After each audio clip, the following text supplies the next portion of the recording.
Adelaide test का दूसरा दिन भी ऑस्ट्रेलिया के नाम रहा, ठीक उसी तरह जिस तरीके से एडिलेड टेस्ट का पहला दिन ऑस्ट्रेलिया के नाम था। आज के दिन में ऑस्ट्रेलिया ने यह सुनिश्चित कर दिया कि उन्होंने इंग्लैंड को 90% इस मैच से आउट कर दिया है और अपनी ग्रिप उन्होंने इस एशेज के टेस्ट पर मजबूत कर ली है। उन्होंने इंग्लैंड को इस तरीके से बाहर किया कि इंग्लैंड अब सिर्फ एक कैचिंग गेम खेलता हुआ नजर आएगा, जिसे आसानी से ऑस्ट्रेलिया इस मैच में 4th डे तक आराम से हरा देगी।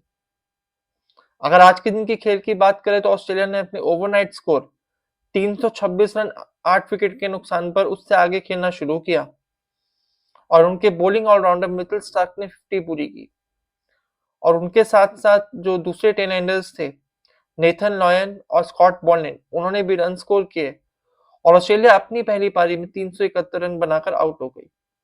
जैसा कि मैंने आपसे कल बताया ही था कि अगर ऑस्ट्रेलिया 370 तक ले जाती है अपना टोटल 350 से 370, फिर उनके पास ऐसी गेंदबाजी है कि वो इंग्लैंड को पकड़ सकते हैं और इंग्लैंड से इस टोटल में भी लीड ले सकते हैं। अगर इंग्लैंड की गेंदबाजी की बात करें तो सबसे ज्यादा इंग्लैंड के लिए विकेटें ली जोफ्रा आर्चर ने, उन्होंने 5 विकेटें ली। ऑस्ट्रेलिया आउट हुई 371 पर। उसके बाद शुरू हुई इंग्लैंड की पहली पारी। इंग्लैंड की पारी की शुरुआत भी ऑस्ट्रेलिया की पारी की तरह अच्छी नहीं रही और 37 रन के स्कोर पर जैक क्रोली आउट हो गए जब टीम का स्कोर 37 रन था और उनकी विकेट ली ऑस्ट्रेलिया के कप्तान जो वापसी कर रहे हैं टेस्ट क्रिकेट में इंजरी के बाद, पैट कमिंस ने। इसके बाद उनके टेस्ट के सर्वश्रेष्ठ स्पिनर नेथन लॉय ने एक ही ओवर में 2 विकेटें लेकर इंग्लैंड की कमर तोड़ दी। नेथन लॉय ने एक ही ओवर में बेन डकेट और ओली पोप की विकेट ले ली। ओली पोप के लिए तो ये एशेज भूलने के लायक है। वो बहुत खराब फॉर्म से गुजर रहे हैं और टेक्निकली वो नंबर 3 पर आते हैं, बट वो टीम पर एक बोझ बन चुके हैं, उनके रन्स नहीं आ रहे। तो कहीं ना कहीं इंग्लैंड पहले ही चेस में पीछे चली गई और लंच तक सिर्फ इंग्लैंड 59 रन बना सकी 3 विकेट के नुकसान पर। लंच के बाद भी यही कहानी रही और ऑस्ट्रेलिया एक के बाद एक विकेटें लेती गई। लंच के बाद पहले पैट कमिंस ने जो रूट की विकेट निकाली, जो कि सबसे बड़ी विकेट थी, और उसके बाद उनके ऑलराउंडर कैमरून ग्रीन ने हेनरी ब्रुक की विकेट भी निकाल दी। टी तक इंग्लैंड ने 132 रन बना लिए थे 5 विकेटों के नुकसान पर और आखिरी सेशन में भी यही कहानी जारी रही और इंग्लैंड विकेटें खोती गई और ऑस्ट्रेलिया इस मैच में आगे आती रही।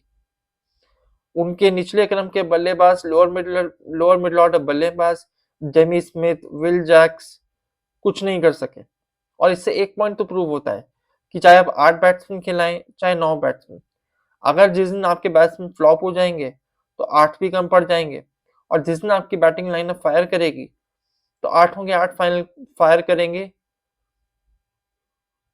तो दिन का खेल खत्म होने तक इंग्लैंड ने 213 रन बना लिए थे 8 विकेटों के नुकसान पर। इंग्लैंड के लिए सबसे ज्यादा रन उनके ओडीआई क्रिकेट के कप्तान या व्हाइट बॉल के कप्तान आप कह लें हेनरी ब्रुक ने 45 और कप्तान बेन स्टोक्स ने भी 45 रन बनाए। इसके अलावा कोई बल्लेबाज कुछ नहीं कर सका। उसके बाद सेकंड हाईएस्ट स्कोर इंग्लैंड की बैटिंग में आया है जोफ्रा आर्चर का, जो 30 पर नाबाद है।